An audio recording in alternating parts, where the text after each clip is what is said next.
NCERT Class 8 History Chapter 2 From Trade to Territory. The company establishes power.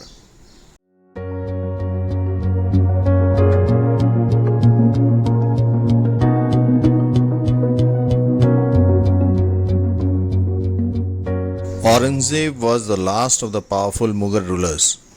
He established control over a very large part of the territory that is now known as India. After his death in 1707, many Mughal governors, subedars, and big zamindars began asserting their authority and establishing regional kingdoms. As powerful regional kingdoms emerged in various parts of India, Delhi could no longer function as an effective center. By the second half of the 18th century, however, a new power was emerging on the political horizon: the British. Did you know that the British originally came as a small trading company and were reluctant to acquire territories? How then did they come to be masters of a vast empire? In this chapter, you will see how this came about. East India Company comes east. In 1600, the East India Company acquired a charter from ruler of England, Queen Elizabeth I, granting it the sole right to trade with the East. This meant that no other trading group in England could compete with the East India Company.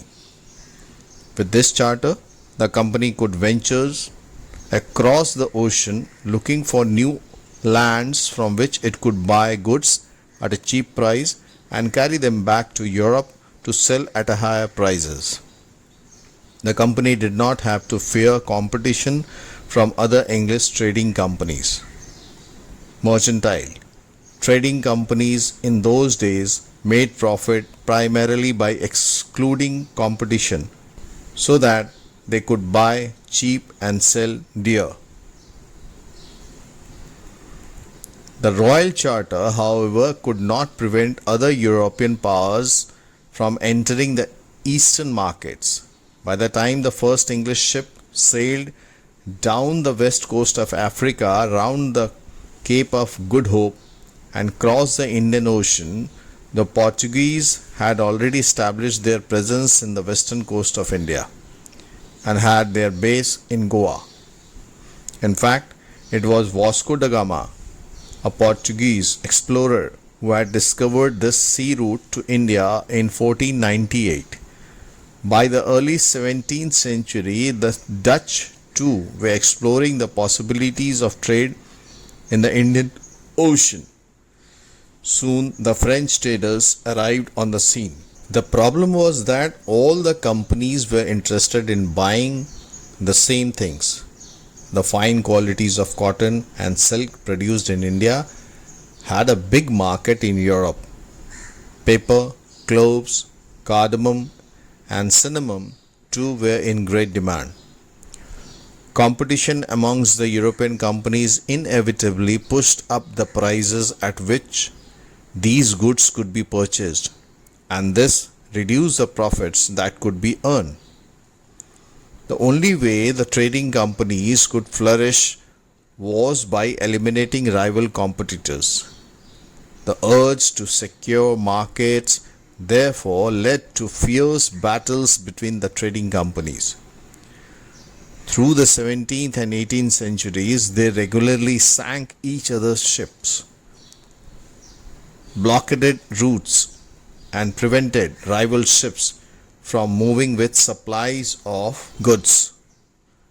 Trade was carried on with arms, and trading posts were protected through fortification. This effort to fortify settlements and carry on profitable trade also led to intense conflict with local rulers. The company therefore found it difficult to separate trade from politics. Let us see how this happened.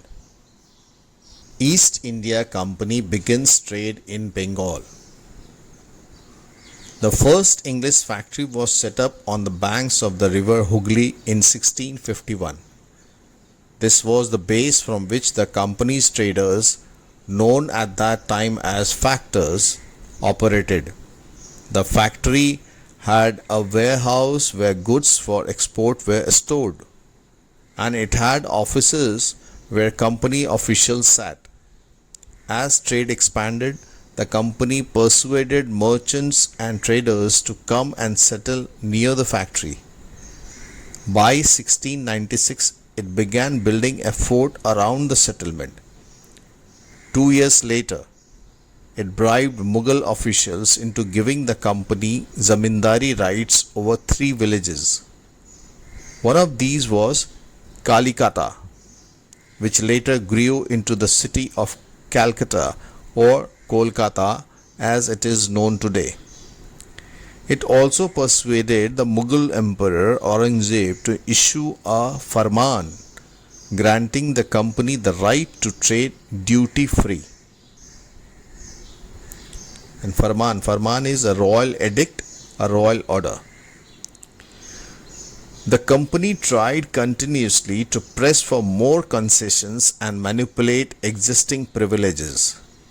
Aurangzeb's farman, for instance, had granted only the company the right to trade duty-free, but officials of the company who were carrying on private trade on the side were expected to pay duty.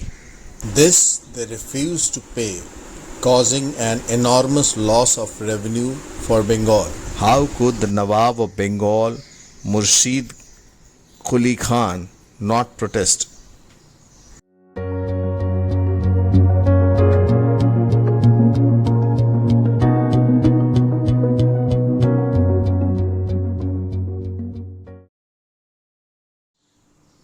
How trade led to battles. Through the early 18th century, the conflict between the company and the Nawabs of Bengal intensified. After the death of Aurangzeb, the Bengal Nawabs asserted their power and autonomy, as other regional powers were doing at that time. Murshid Quli Khan was followed by Alivardi Khan and then Sirajud-Dowla as the Nawab of Bengal. Each one of them was a strong ruler.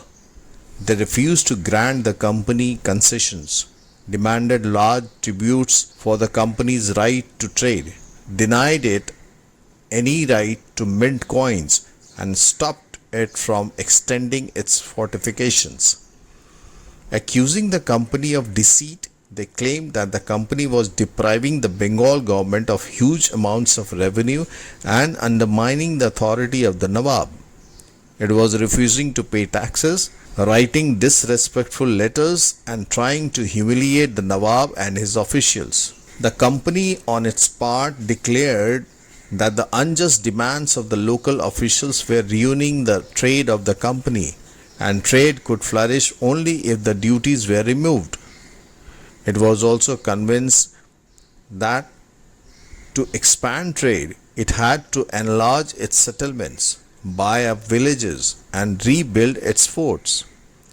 The conflicts led to confrontations and finally culminated in the famous Battle of Plassey. The Battle of Plassey. When Alivardi Khan died in 1756, Sirajud-Dowla became the Nawab of Bengal. The company was worried about his power and keen on a puppet ruler who could willingly give trade concessions and other privileges. So it tried, though without success, to help one of Sirajud-Dowla's rivals become the Nawab. An infuriated Sirajud-Dowla asked the company to stop meddling in the political affairs of his dominion, stop fortification, and pay the revenues. After negotiations failed, the Nawab marched with 30,000 soldiers to the English factory at Qasim Bazar, captured the company officials, locked the warehouse, disarmed all Englishmen, and blockaded English ships. Then he marched to Calcutta to establish control over the company's fort there. On hearing the news of the fall of Calcutta, company officials in Madras sent forces under the command of Robert Clive, reinforced by naval fleets. Prolonged negotiations with the Nawab followed. Finally, in 1757, Robert Clive led the company's army against Sirajuddaulah at Palase. One of the main reasons for the defeat of the Nawab was that the forces led by Mir Zafar, one of Sirajuddaullah's commanders, never fought the battle. Clive had managed to secure his support by promising to take him Nawab after crushing Sirajuddaulah. The Battle of Palase became famous because it was the first major victory the company won in India.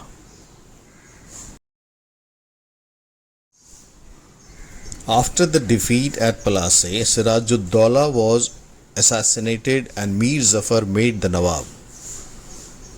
The company was still unwilling to take over the responsibility of the administration. Its prime objective was the expansion of the trade. If this could be done without conquest, through the help of local rulers who were willing to grant privileges, then territories need not be taken over directly. Soon the company discovered that this was rather difficult, for even the puppet Nawabs were not always as helpful as the company wanted them to be. After all, they had to maintain a basic appearance of dignity and sovereignty if they wanted respect from their subjects. What could the company do? When Mir Zafar protested, the company deposed him and installed Mir Qasim in his place. When Mir Qasim complained, he in turn was defeated in a battle fought at Buxar in 1764, driven out of Bengal, and Mir Zafar was reinstalled. The Nawab had to pay rupees 5 lakh every month, but the company wanted more money to finance its wars and meet the demands of trade and its other expenses. It wanted more territories and more revenue. By the time Mir Zafar died in 1765, the mood of the company had changed. Having failed to work with puppet Nawabs, Clive declared, "We must indeed become Nawabs ourselves." Finally, in 1765, the Mughal emperor appointed the company as the Diwan of the provinces of Bengal. The Diwani allowed the company to use the vast revenue resources of Bengal. This solved a major problem that the company had earlier faced. From the early 18th century, its trade with India had expanded, but it had to buy most of the goods in India with gold and silver imported from Britain. This was because at this time Britain had no goods to sell in India. The outflow of the gold from Britain slowed after the Battle of Palase and entirely stopped after the assumption of Diwani. Now, revenues from India could finance company expenses. These revenues could be used to purchase cotton and silk textiles in India, maintain company troops, and meet the cost of building the company fort and offices at Calcutta. Company officials become Nabobs. What did it mean to be Nawabs? It meant, of course, that the company acquired more power and authority. But it also meant something else. Each company servant began to have visions of living like Nawabs. After the Battle of Palase, the actual Nawabs of Bengal were forced to give land and vast sums of money as personal gifts to company officials. Robert Clive himself amassed a fortune in India. He had come to Madras, now Chennai, from England in 1743 at the age of 18.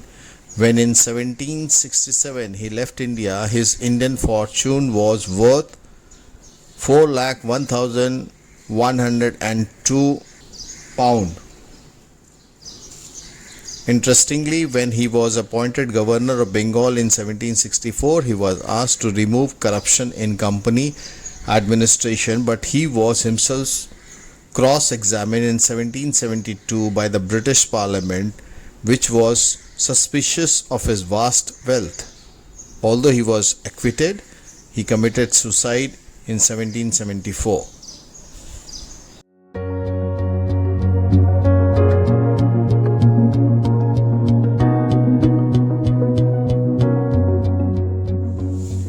However, not all company officials succeeded in making money like Clive.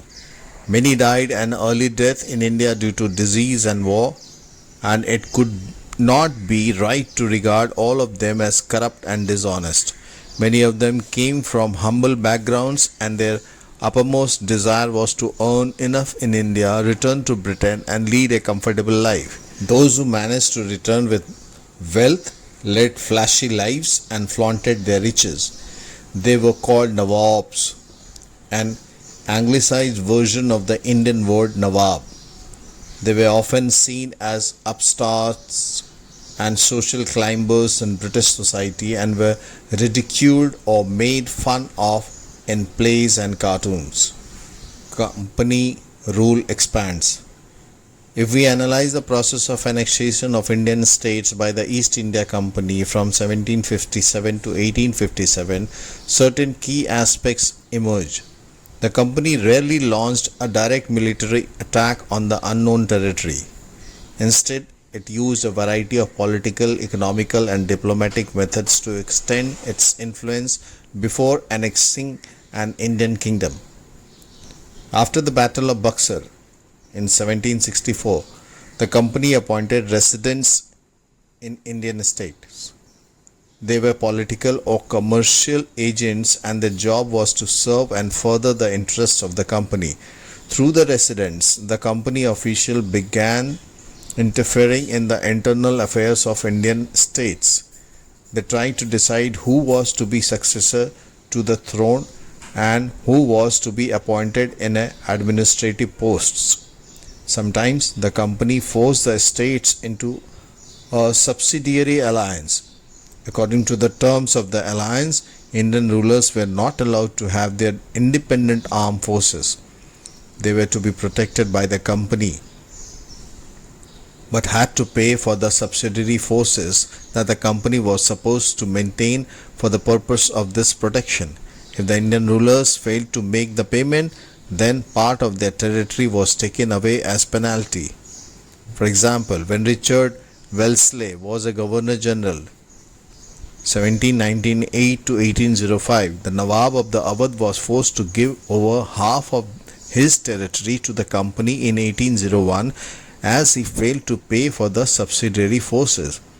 Hyderabad was also forced to cede territories on similar grounds. Tipu Sultan, the Tiger of Mysore. The company resorted to direct military confrontation when it saw a threat to its political or economic interests. This can be illustrated with the case of the southern Indian state of Mysore. Mysore had grown in strength under the leadership of powerful rulers like Hyder Ali, ruled from 1761 to 1782, and his famous son Tipu Sultan, ruled from 1782 to 1799. Mysore controlled the profitable trade of the Malabar coast, where the company purchased paper and cardamom. In 1785, Tipu Sultan stopped the export of sandalwood, paper and cardamom through the ports of his kingdom and disallowed local merchants from trading with the company. He also established a close relationship with the French in India and modernized his army with their help. The British were furious. They saw Hyder and Tipu as ambitious, arrogant and dangerous rulers who had to be controlled and crushed. 4 wars were fought with Mysore: 1767 to 1769, 1780 to 1784, 1790 to 1792 and 1799. Only in the last, the Battle of Seringapatam, did the company ultimately win a victory. Tipu Sultan was killed defending his capital Seringapattam. Mysore was placed under the former ruling dynasty of Vodiyars, and a subsidiary alliance was imposed on the state. War with the Marathas. From the late 18th century, the company also sought to curb and eventually destroy Maratha power. With the defeat in the Third Battle of Panipat in 1761, the Marathas' dream of ruling from Delhi was shattered. They were divided into many states under different chiefs, Sardars, belonging to dynasties such as Scindia, Holkar, Gaikwad and Bhosle. These chiefs were held together in a confederacy under a Peshwa principal minister who became its effective military and administrative head based in Pune. Mahatji Scindia and Nana Phadnis were two famous Maratha soldiers and statesmen of the late 18th century. The Marathas were subdued in a series of wars. In the first war that ended in 1782 with the Treaty of Salbai, there was no clear victor. The Second Anglo-Maratha War 1803 to 1805 was fought on different fronts, resulting in the British gaining Odisha and territories north of the Yamuna River, including Agra and Delhi. Finally, the Third Anglo-Maratha War of 1817 to 1819 crushed Maratha power. The Peshwa was removed and sent away to Bithur near Kanpur with a pension. The company now had complete control over the territories south of the Vindhyas. The claim to paramountcy.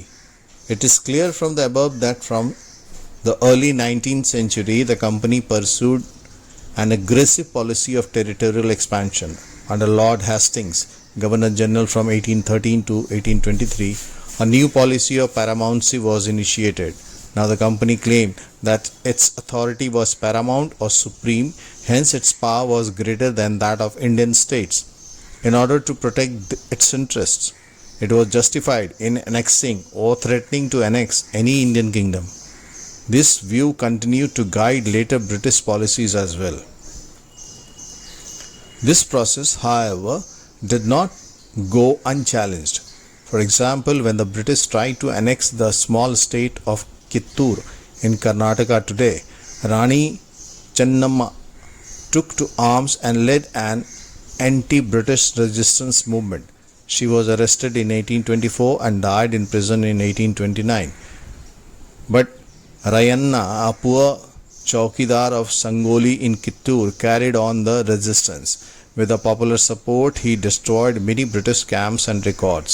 He was caught and hanged by the British in 1830. You will read more about several cases of resistance later in the book. In the late 1830s, the East India Company became worried about Russia. It imagined that Russia might expand across Asia and enter India from the northwest.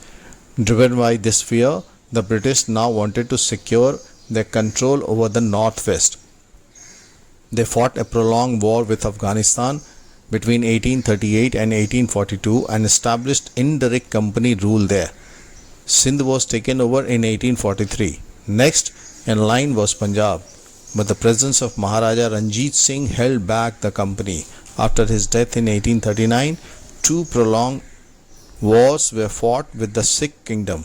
Ultimately, in 1849, Punjab was annexed. The doctrine of lapse.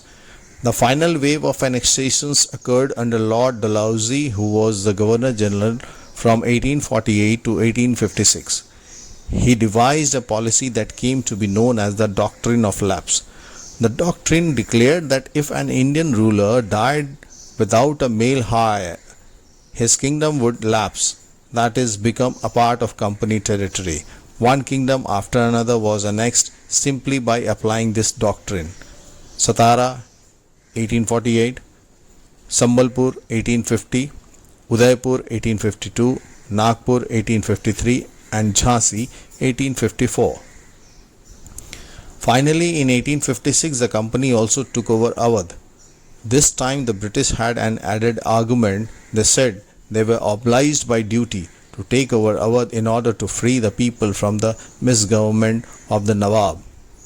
Enraged by the humiliating way in which the Nawab was deposed, the people of Awadh joined the great revolt that broke out in 1857.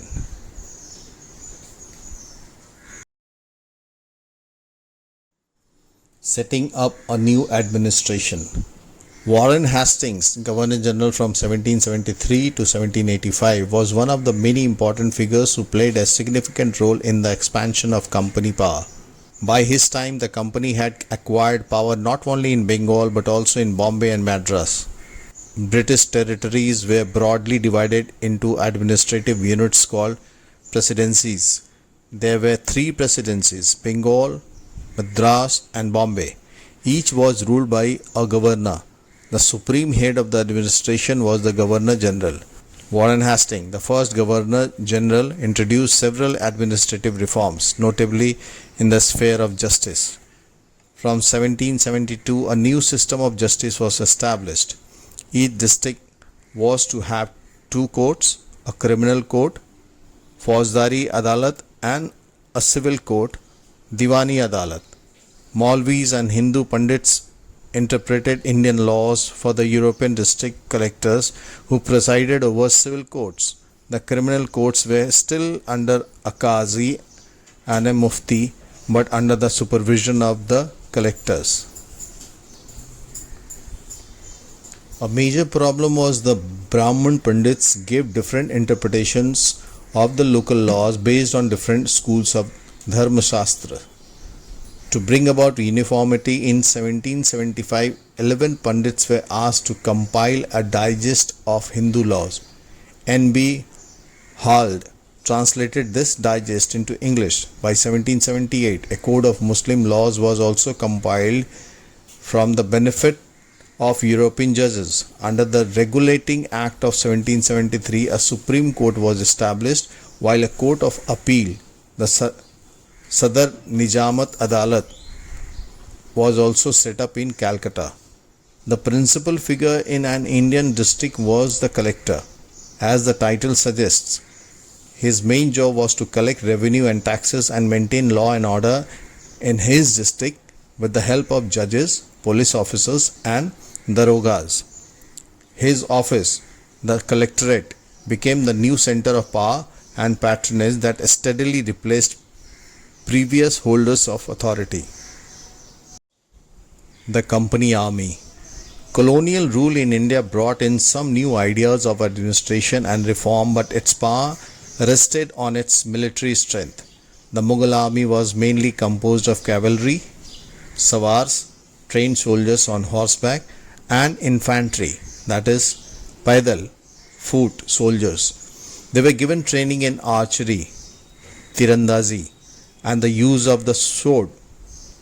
The cavalry dominated the army, and the Mughal state did not feel the need to have a large professionally trained infantry. The rural areas had a large number of armed peasants, and the local zamindars often supplied the Mughals with paidal soldiers. A change occurred in the 18th century when Mughal successor states like Awadh and Benares started recruiting peasants into their armies and training them as professional soldiers. The East India Company adopted the same method when it began recruitment for its own army, which came to be known as the Sepoy Army, from the Indian word Sipahi, meaning soldier. As warfare technology changed from 1820s, the cavalry requirements of the company's army declined. This is because the British Empire was fighting in Burma, Afghanistan and Egypt, where soldiers were armed with muskets and matchlocks. The soldiers of the company's army had to keep pace with the changing military requirements, and its infantry regiments now became more important. In the early 19th century, the British began to develop a uniform military culture. Soldiers were increasingly subjected to European-style training, drill and discipline that regulated their life far more than before. Often this created problems since caste and community feelings were ignored in building a force of professional soldiers. Could individuals so easily give up their caste and religious feelings? Could they see themselves only as soldiers and not as members of communities? What did the sepoy feel? How did they react to the changes in their lives and their identity, that is, the sense of who they were? The revolt of 1857 gives us a glimpse into the world of sepoys. You will read about this revolt in chapter 5. Conclusion. Thus, the East India Company was transferred from a trading company to a territorial colonial power. The arrival of the new steam technology in the early 19th century also aided this process. Till then, it would take anywhere between 6 and 8 months to travel to India by sea. Steamships reduced the journey time to 3 weeks, enabling more Britishers and their families to come to a far-off country like India. By 1857, the company came to exercise direct rule over about 63% of the territory and 78% of the population of the Indian subcontinent. Combined with its indirect influence on the remaining territory and population of the country, the East India Company had virtually the whole of India under its control.